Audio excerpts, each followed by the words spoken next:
Hello everyone, আসসালামু আলাইকুম। সবাই কেমন আছেন? আশা করি ভালো আছেন। আজকে সিম দিয়ে, আলু দিয়ে, কাতল মাছ দিয়ে রান্না করব। তো আপনাদের কার কার পছন্দ অবশ্যই জানাবেন।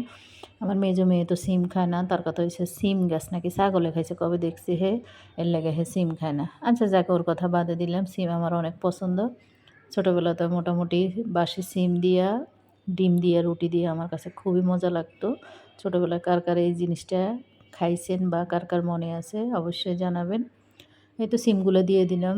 এখানে জিরা, রসুন আর হলুদের গুঁড়া, মরিচের গুঁড়া, জিরার গুঁড়া দিয়ে সব কিছু ভালো করে মিক্স করে প্রায় 7-8 মিনিটের মতো নাড়াচাড়া করে তারপরে এটার মধ্যে মাছ দিয়ে পানি দিয়ে দিব। আমি সবসময় এরকমই রান্না করি।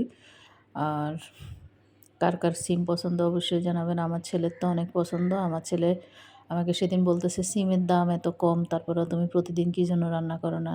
তখন আমি মোটামুটি ও নিজে নিয়ে আসে, সকালেও যাই নিজে নিয়ে আসছে, সিম নিয়ে আসছে। তাই সিমটা রান্না করতেছি। যেহেতু ওর বাবা নাই, তাই মোটামুটি আমরা একটা তরকারি দিয়েই সেরে যাই। এই তো মেয়ের জন্য তারপরেও অল্প একটু কলিজা ছিল, সেটা ভাজি করলাম। এরপরে মাছ দিয়ে দিলাম। মাছ দিয়ে এখন কিছুক্ষণ আমি অল্প একটু পানি দিয়ে ঢাকনা দিয়ে দিব। তারপর পানিটা শুকিয়ে আসলে আবার পানি দিয়ে নামিয়ে ফেলবো। তো সিম গাছ ছাগলে খায়, সেজন্য আমার মেয়ে খায় না। আপনারা কে কে সিম খান বলেন? গরু তো পাতাকপি খায়, ফুলকপি খায়।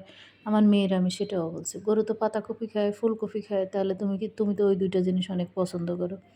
এখন ওর কথাই হয়েছে সিম গাছ ছাগলে খায়, সে নাকি খাবো না। যাক, সবাই ভালো থাকবেন, সুস্থ থাকবেন। অবশ্যই ভিডিও দেখবেন, লাইক, শেয়ার, কমেন্টস করবেন। দেখেন সিমের কালারটা কি সুন্দর আসছে। এই সিমটা যখন বাসি হবে, সেটা দিয়ে ডিম ভাজি দিয়ে ভাত খাইতে যে কী টেস্ট হবে বলার মতো না। সবাই ভালো থাকবেন, সুস্থ থাকবেন। আল্লাহ হাফেজ। শীতে মজার মজার খাওয়া